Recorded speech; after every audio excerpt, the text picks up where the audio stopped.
Hello and welcome to food મંત્ર by Surabhi Vasa. આજે આપણે એક મસ્ત મજાની વાનગી બનાવી લઈએ. આજે આપણે કાજુ કારેલાનું શાક બનાવીશું. કાજુ કારેલાનું શાક ખાસ કરીને લગ્ન પ્રસંગમાં બને છે ને એવું જ આજે આપણે કાજુ કારેલાનું શાક બનાવીશું. એકદમ ટેસ્ટી લાગે છે અને જરા પણ કડવાશ નથી લાગતી. તો સૌથી પહેલા તો એના માટે જે કારેલા છે એને આપણે છોલી લેવાના છે. છોલી અને એના ટુકડા કરી લેવાના છે. તો આવી રીતે સૌથી પહેલા ઉપરનો અને નીચેનો ભાગ કટ કરી લેવાનો છે અને પછી એને સરસ રીતે છોલી લેવાના છે. ઉપરની આ જે છાલ છે એને આપણે કાઢી લેવાની છે. જ્યારે પણ કારેલાની પસંદગી કરીએ ત્યારે એ વાતનું ધ્યાન રાખવાનું છે કે કારેલા જે છે એ કૂણા હોવા જોઈએ. તો આ શાક બહુ જ સરસ તૈયાર થશે. આવી રીતે આપણે બધા જ કારેલાને છોલી લઈશું અને પછી એના આવી રીતે ટુકડા કરી લેવાના છે. 3 ભાગ કરી લેવાના છે. જો બીજનો ભાગ છે અંદર પણ તો પણ કૂણો ભાગ છે. બસ આ રીતે આવી રીતે લાંબી લાંબી ચિપ્સમાં સુધારી લેવાના છે કારેલાને. આવી રીતે લાંબી ચિપ્સમાં કારેલાને સુધારશું ને તો કાજુ કારેલાનું શાક બહુ જ સરસ લાગશે. સૌથી પહેલા તો આપણે બધા જ કારેલાને છોલી લઈએ. કારેલાને છોલી લીધા છે. હવે એના ટુકડા કરી લેવાના છે અને હવે એની આવી રીતે ચિપ્સ તૈયાર કરી લેવાની છે. આવી રીતે લાંબી અને પતલી એવી ચિપ્સ તૈયાર કરી લેવાની છે. જો આ રીતે બધી ચિપ્સ મેં તૈયાર કરીને રાખી છે. ટોટલ અત્યારે મેં 500 ગ્રામ કારેલા લીધેલા છે. કારેલાની ચિપ્સ તૈયાર છે. હવે એની કડવાશ દૂર કરવા માટે આપણે એની અંદર મીઠું એડ કરવાનું છે. અત્યારે હું 1.5 ટીસ્પૂન જેટલું મીઠું એડ કરું છું અને મીઠું એડ કરી અને એને સરસ રીતે મિક્સ કરી લેવાનું છે. ઘણા લોકો આને મીઠાના પાણીમાં પણ બોળતા હોય છે, પણ જ્યારે આ રીતે તમે મીઠું લગાવી અને પછી રહેવા દેશો ને એટલે કારેલા પોતે જેમ પાણી છોડશે અને એ પાણી છોડ્યા પછી તમે એને ધોઈને ક્લીન કરી નાખશો તો એની કડવાશ બધી જ જતી રહેશે. મીઠું છે એકદમ પ્રોપર મિક્સ થઈ ગયું છે.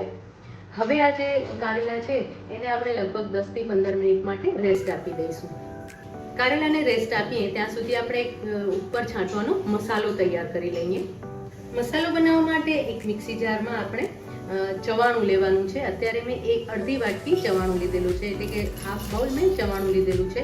તમારા ઘરમાં કોઈ પણ ફરસાણ હોય એ તમે લઈ શકો છો, અથવા જો ફરસાણ ન હોય તો શિંગદાણા અને તલ એ બંનેને પણ તમે ક્રશ કરીને લઈ શકો છો.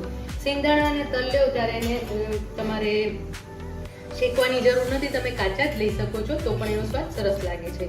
હવે એની અંદર બાકીનો આપણે બધો મસાલો ઉમેરીશું.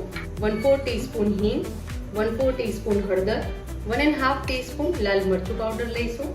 ધાણા જીરુંનું પ્રમાણ થોડું વધારે લેવાનું છે. 2 ટીસ્પૂન આપણે ધાણા જીરું એડ કરીશું. સાથે આપણે 1/4 ટીસ્પૂન આમચૂર પાવડર એડ કરીશું. હવે આ બધી જ વસ્તુને આપણે ક્રશ કરી લેવાની છે, પણ અધકચરી ક્રશ કરવાની છે, એટલે કે પલ્સ ઉપર ચાલુ બંધ કરી અને આપણે એને ક્રશ કરી લઈશું. મસાલો સરસ ક્રશ થઈ ગયો છે અને એકદમ સરસ એનું ટેક્સચર આવી ગયું છે.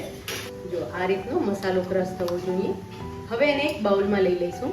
મસાલાને આપણે બાઉલમાં લઈ લઈશું. હવે જે મસાલો છે એની અંદર આપણે લગભગ 2 ટેબલસ્પૂન ગોળ એડ કરી દઈશું અને એની સાથે 1 ચમચી કાશ્મીરી લાલ મરચું ઉમેરીશું, એટલે એનો કલર બહુ જ સરસ આવે. અને ચપટી ગરમ મસાલો એડ કરી દઈશું. હવે એને મિક્સ કરી લઈશું. ગોળ પ્રોપરલી મિક્સ થઈ જાય એવી રીતે મિક્સ કરી લેવાનો છે મસાલો. ક્યાંય ગોળની કણી રહી જશે તો વાંધો નથી, કારણ કે શાકમાં આપણે જ્યારે એડ કરશું એટલે શાક ગરમ હશે એની સાથે જે ગોળ છે એ સરસ મેલ્ટ થઈ જશે. મસાલો સરસ તૈયાર થઈ ગયો છે. આ મસાલો એટલો સરસ છે ને કે આ મસાલો તમે કોઈ પણ શાક ભરેલા શાક કરતા હો ને એમાં પણ ઉમેરી શકો છો, અથવા તો ઉપરથી છાંટી શકો છો.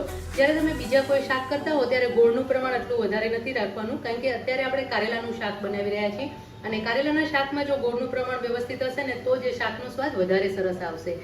તો મસાલો તૈયાર થઈ ગયો છે.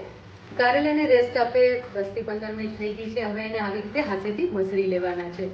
એકદમ સરસ રીતે મસળશો ને એટલે કારેલા છે ને સરસ સોફ્ટ થઈ જશે. જો તમે જોઈ શકો છો કે એનું પહેલા કરતા ટેક્સચર છે એ ચેન્જ થઈ ગયું છે અને કારેલા સોફ્ટ થઈ ગયા છે અને એની અંદરથી પાણી છૂટું પડી રહ્યું છે. આ પાણી છૂટું પડવાના કારણે એની અંદર જે કડવાશ હશે ને એ બધી દૂર થઈ જશે. સૌથી પહેલા આવી રીતે કારેલાને મસળી લેવાના છે. કારેલાને એકદમ સરસ રીતે આપણે મસળી લીધા છે. હવે એની અંદર છે ને થોડું પાણી એડ કરીશું, જેથી કરીને બધી વધારાની કડવાશ છે એ પણ નીકળી જાય. 1 ગ્લાસ જેટલું પાણી એડ કરી દેવાનું છે અને એને આ રીતે મિક્સ કરી લેવાનું છે. અને હવે એને એકદમ સરસ રીતે નીચોવી અને બહાર કાઢી લેવાના છે. આવી રીતે એકદમ હાથેથી પ્રેસ કરી અને બધું જ નીચોવી લેવાનું છે. પાણી એનું બધું જ નિતારી લેવાનું છે. અને આ રીતે એકદમ કોરા એવા કારેલા તૈયાર કરી લેવાના છે. જો આ રીતે કારેલા છે એકદમ સરસ કોરા પડી ગયા છે અને એનું પાણી પણ તમે જોઈ શકો છો કે એકદમ આવું ગ્રીન થઈ ગયું છે. એટલે આ જે કારેલા છે એકદમ સરસ તૈયાર થઈ ગયા છે. હવે એને આપણે તળી લેવાના છે. હવે આપણે આ જે કારેલાની ચિપ્સ છે એને તળી લઈએ. એના માટે તેલ લઈશું. બહુ જ વધારે તેલ નથી લેવાનું, એટલે કે આપણે છૂટ તેલમાં જે તળતા હોઈએ ભજીયા પકોડા એવી રીતે નથી તળવાનું, પણ થોડા પ્રમાણમાં તેલ લઈ અને એને તળી લેવાની છે. હવે આપણે ચિપ્સને તળી લઈએ. અત્યારે આપણે જે મહારાષ્ટ્ર સ્ટાઇલ શાક કહેવાય કે લગ્ન પ્રસંગમાં બને તે એ રીતનું શાક બનાવી રહ્યા છીએ. એટલે જ્યારે પણ કોઈ પણ રસોઈ અમારે જો આ શાક બનાવતા હોય તો આવી રીતે એને તળી લેતા હોય છે. તળવાના કારણે એનો સ્વાદ અને એનો કલર બંને બહુ જ સરસ આવે છે. જો તમને એવું થાય કે મારે તળવું નથી તો તમે એને સાંતળી પણ શકો છો તેલમાં, અને જો તમે સાંતળશો તો જરાક કલર ચેન્જ થશે, પણ એ પણ સરસ રીતે તૈયાર થઈ જશે. અને આમાં સોડા એડ કરવાની જરૂર નથી. તમે તળશો એટલે સરસ રીતે કારેલા છે એ તળી જશે. અને આ કારેલાને એકદમ ક્રિસ્પી નથી કરવાના, એટલે કે જે આપણે કારેલાની ચિપ્સ બનાવીએ અને ક્રિસ્પી કરીએ એટલા પ્રમાણમાં આપણે આ ચિપ્સને ક્રિસ્પી નથી કરવાની. જો હવે આ કારેલાની ચિપ્સ તળાઈ ગઈ છે. તમે જોઈ શકો છો કે એનું ટેક્સચર ચેન્જ થઈ ગયું છે. જે આ તળેલી છે એ અને આ નથી તળેલી એ બંનેમાં તમે ડિફરન્સ જોઈ શકો છો. તો હવે આ જે ચિપ્સ છે જે તળાઈ ગઈ છે એ થોડી સોફ્ટ થઈ ગઈ છે. એને આપણે એક બાઉલમાં લઈ લઈશું. આવી રીતે એને બાઉલમાં લઈ લેવાની છે. અને આવી જ રીતે બાકીની બધી ચિપ્સ પણ આપણે તળી લઈશું.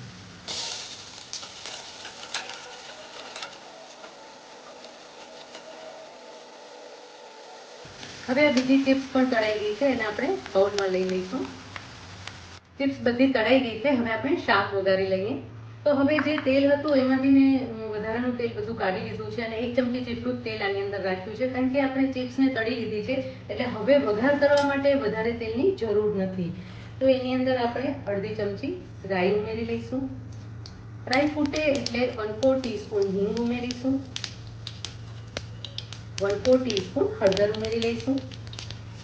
એની સાથે આપણે કાજુના ટુકડા લેવાના છે, જે ઉમેરી લેવાના છે, જેને આપણે ફ્રાય કરી લેવાના છે.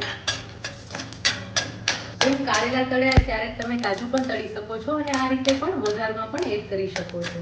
એની સાથે 2 લીલા મરચાં ઉમેરી લેવાના છે. અને હવે કારેલા ઉમેરી દેવાના છે, જે આપણે તળીને રાખ્યા હતા એ. હવે આની અંદર આપણે લગભગ 3 થી 4 ટેબલસ્પૂન જેટલું પાણી એડ કરી દઈશું, જેથી કરીને કારેલા સરસ સોફ્ટ થઈ જાય. અને આ જે મિશ્રણ છે એને ઢાંકીને લગભગ 2 થી 3 મિનિટ સુધી કૂક થવા દઈશું, જેથી કરીને કારેલાનું ટેક્સચર છે એકદમ સરસ આવી જાય. ચેક કરી લઈએ. જો કારેલાનું ટેક્સચર એકદમ સરસ આવી ગયું છે અને કારેલા સોફ્ટ પણ થઈ ગયા છે અને થોડા પ્રમાણમાં પાણી પણ છે, એટલે કે રસાંગ પણ છે, જેથી કરીને આપણે મસાલો એડ કરીશું ત્યારે એકદમ સરસ રીતે મસાલો પણ ભળી જશે. હવે એની અંદર આપણે મસાલો એડ કરવાનો છે. આપણે આજે તૈયાર કરીને મસાલો રાખ્યો તો એ આપણે એડ કરી દઈશું અને એને મિક્સ કરી લઈશું. ગોળ છે એ સરસ મેલ્ટ થઈ જશે. અત્યારે જેટલું સરસ શાક દેખાઈ રહ્યું છે ને રસાદાર અને એકદમ ટેસ્ટી દેખાઈ રહ્યું છે. અને આની અંદર ખાસ વાત એ છે કે આપણે જે મસાલો તૈયાર કર્યો છે, એટલે કે જે ચવાણું એડ કરી અને મસાલો તૈયાર કર્યો છે ને, એના કારણે આ શાકનો સ્વાદ બહુ જ સરસ આવશે. અને જો તમે ચણાનો લોટ લેશો ને તો કેવું થશે કે જે અત્યારે આટલું લસબસતું દેખાય છે ને એના બદલે એકદમ ડ્રાય થઈ જશે અને એનું ટેક્સચર અને ટેસ્ટ બંને ચેન્જ થઈ જશે. આપણે જ્યારે પણ કોઈ પણ લગ્ન પ્રસંગમાં જતા હોઈએ ત્યારે જે આ શાક ખાતા હોઈએ છે ને ત્યારે આવું જ સરસ હોય છે. એકદમ લસબસતું આ શાક તૈયાર થયેલું હોય છે. મસાલો એકદમ સરસ રીતે મિક્સ થઈ ગયું છે. હવે આપણે મીઠું ટેસ્ટ કરી અને મીઠું જો જરૂર હોય તો ઉમેરવાનું છે, કારણ કે મસાલામાં ચવાણું એડ કરેલું હતું અને જે આપણે કારેલા એડ કર્યા હતા કારેલામાં પણ આપણે મીઠું ચડાવ્યું હતું. આમ છતાં પણ અત્યારે લગભગ 1/2 ટીસ્પૂન જેટલું મીઠું આપણે એડ કરી લઈશું, જેથી કરીને એકદમ સરસ બેલેન્સ થઈ જાય. એકદમ રસાદાર એવું શાક તૈયાર થઈ ગયું છે. આપણે એને ઢાંકીને 1 થી 2 મિનિટ માટે થવા દઈશું. ચેક કરી લઈએ.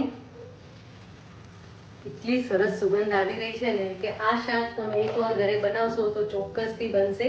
હવે આ શાક ખાવા માટે તમારે કોઈ ગુજરાતી રેસ્ટોરન્ટમાં જવાની જરૂર નથી કે કોઈ લગ્ન પ્રસંગની પણ રાહ જોવાની જરૂર નથી. ઘરે જ એકદમ સરળતાથી આ શાક તૈયાર થઈ જશે અને તમે જોઈ શકો છો એનું ટેક્સચર પણ બહુ જ સરસ છે અને તેલ પણ એટલું બધું નથી કે ક્યાંયથી બહાર આવ્યું હોય.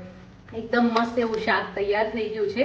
આમાં કારેલાની ક્યાંય કડવાશ નહીં લાગે અને એકદમ ટેસ્ટી શાક છે. આ શાક કેરીના રસ સાથે તો બહુ જ સરસ લાગે છે.